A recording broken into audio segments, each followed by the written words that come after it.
Alright guys, so today we're going to be talking about how to divide radicals. So in general, if you have a radical one over the other, you can put them together, divide them, and then you take the square root of them. Or you can work backwards. If you have a fraction inside the radical, you can separate them into two different radicals. So sometimes it's helpful to separate them, sometimes it's helpful to put them together. So let's say we have the square root of 25 divided by 16. So we can take these, split them. So we have the square root of 25 divided by the square root of 16.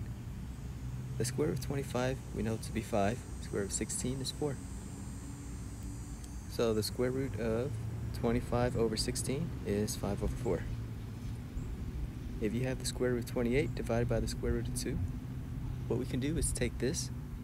Since you have a radical on the top and a radical on the bottom, you can piece them together. So 128 divided by 2, that's on the inside. That's going to be 64. And we know the square root of 64 is 8. Alright, so with radicals, what you have to do, since you can't have square roots on the bottom, is you have to rationalize the denominator. So the whole point of rationalizing the denominator is to get the radical out of the denominator,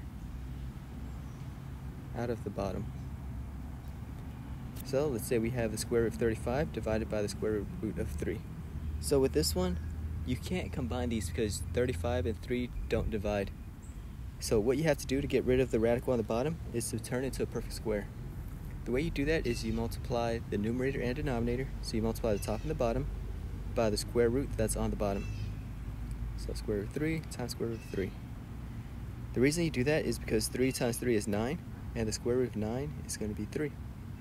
You made it into a perfect square. So with 105, we get that by taking 35 times the 3 to get the square root of 105. On the bottom, the square root of 9 came from square root of 3 times square root of 3, get square root of 9, which we can square root to get 3. So we're going to take 105 and see if we can simplify it. So break it apart. 35 times 3, 7 times 5. All of these are prime and there are no pairs. So that means the square root of 105 can't be simplified any further. So your answer is this right here. Alright, so let's say we have the square root of 72 divided by the square root of 10. We're going to do the same thing again. We have a square root on the bottom. We're trying to rationalize the denominator. So we multiply the top and the bottom by the square root that's on the bottom, which is 10. So on top, we're going to have the square root of 720. On the bottom, we're going to have the square root of 100. Square root of 100 we know to be 10. The square root of 720, we're going to take that and simplify it. So obviously it breaks apart to 72 and 10 because that's what we multiply to get there. And then break it down to its prime factorization. Alright, so from here, since everything's already broken down as far as you can get, we're going to go through and circle pairs. So we have a pair of 2's, a pair of 3, and another pair of 2's. So we got 3 pairs. So all of the pairs get multiplied together and put outside the radical. So 2 times 2 is 4, 4 times 3 is 12. The leftover piece we'll put back on the inside. So we have a 5 that we didn't touch, so that goes back inside the radical. And then if you look at the outside fraction, 12 and 10, we can reduce that. You can divide both of those by 2. So then your simplified answer is going to be 6 square root of 5 divided by 5.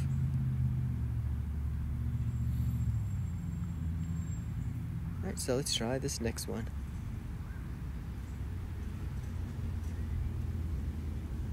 Alright, so over here, this is how we got 12 square root of 5. So the pairs, they go on the outside. So 2 times 2 times 3, that's 12. The leftover parts is 5, so it goes back on the inside.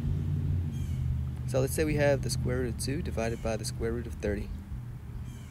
So once again, we're going to do the same thing. We're going to multiply the top and the bottom by the square root that's on the bottom.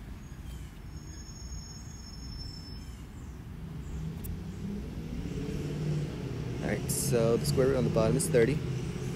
So then when you take square root of 30 times square root of 30, you get square root of 900, which is then 30. On the top, 2 times 30 is going to be 60. So we're going to take 60 and break it apart, simplify it. 6 is 2 times 3, 10 is 5 times 2. We have a pair of 2's. That goes on the outside. Leftover pieces go back on the inside. So 2 square root of 5. That's going to be on the numerator. The denominator is going to be the 30, which we can reduce 2 and 30 to become 1 over 15. So on top we have square root of 15 over 15. So another way you can do this, if you recognize that 20 and 30 can be divided, you can reduce it and then split it apart and rationalize it after. So 2 and 30 reduces to 1 and 15. So square root of 1 is going to be 1. Square root of 15, you can't do anything with that, so you have to rationalize the denominator. So you multiply the top and the bottom by the radical that's on the bottom. And in this case, it's square root of 15 over square root of 15. So square root of 1 is 1, so 1 times square root of 15 is square root of 15 on the bottom.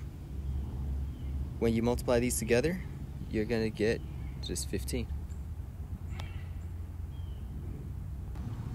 Alright, so 15 times 15 is 225. Square root of 225 is just 15. So you get the same answer regardless of whether you multiplied it at the beginning with the radical that's on the bottom, or you simplified it first and then multiplied it with the radical on the bottom. I find it easier to simplify first before I go through and rationalize the denominator. Alright, so let's try another one. 2 square root of 3 divided by 3 square root of 6.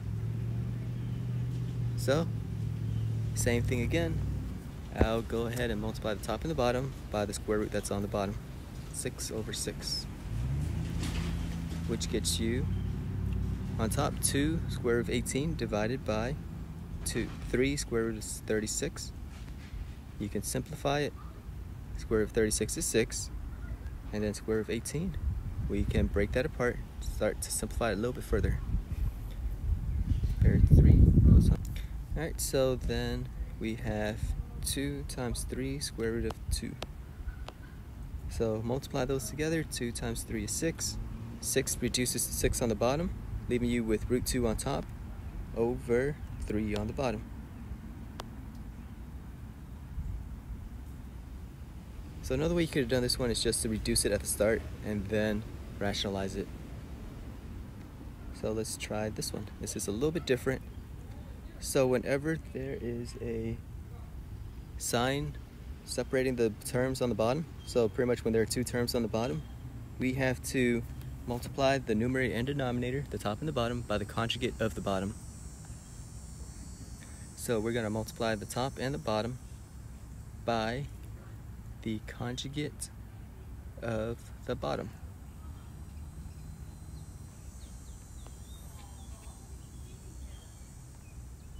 Alright, so let's talk about what conjugates are. So we have the original piece and the conjugate. So let's say we started with 3 plus square root of 5. So the conjugate for that would be 3 minus square root of 5. So all you do is you change the sign that's in front of the radical. So let's say we have 7 minus the square root of 5. Conjugate for that would be 7 plus square root of 5. Or if you have 1 plus square root of 2, conjugate would be 1 minus square root of 2. So let's go back to our problem. In the denominator, we have 3 minus root 7. So we're going to take the conjugate of that and multiply the top and the bottom by it. So the conjugate of 3 minus square root of 7 is going to be 3 plus square root of 7. Right, so when you multiply, you're going to have to FOIL. So foiling, I find it easier if you make a box, so that way you can keep things organized. So on one side, you're going to have 2 plus root 5. On the other side, you're going to have 3 plus root 7. Alright, so you need 2 boxes, one for the top, one for the bottom. And then fill in the boxes. So if where you fill in the box, you look up and to the left, and you multiply them together. So 2 times 3 is going to be 6. 3 times root 5 is going to be 3 root 5. 2 times square root of 7 is going to be 2 square root of 7. square root of 5 times square root of 7 is the square root of 35. So none of these can be simplified, so that's going to be your answer on top. In the next box, we have 3 times 3 is 9, plus 3 root 7, minus 3 root 7, and the last box, root 7 times negative root 7 is going to be a negative square root of 49. So with this box, we can simplify because we have 3 root 7 minus 3 root 7. They reduce, they go away. Square root of 49, we know is going to be 7. We have our minus 7. So on the bottom, we have 9 minus 7. On the top, we have everything in the first box. And that is our answer. Alright, so we got the 2 from the bottom by doing 9 minus 7. On top, it's everything in the first box. Nothing simplified. One more. 2 minus 3 root 5 plus 4, or divided by 4 plus root 6. So we have to find the conjugate for this.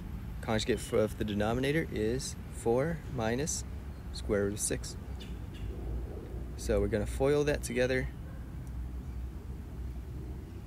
On the bottom, 4 times 4 is 16. Root 6 times root 6 is square root of 36. Square root of 36 is 6. So 16 minus 6 is going to be 10. The middle terms, they automatically cancel out. On top, 2 times 4 is 8. 2 times negative root 6 is negative 2 square root of 6.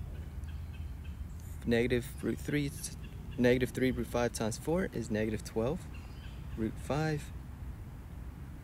And the last one, negative 3 root 5 times negative root 6 is going to be a positive 3 square root of 30.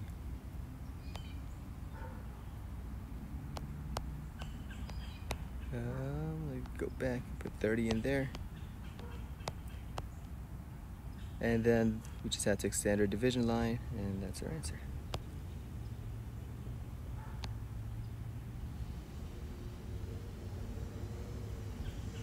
Alright, hope that helps.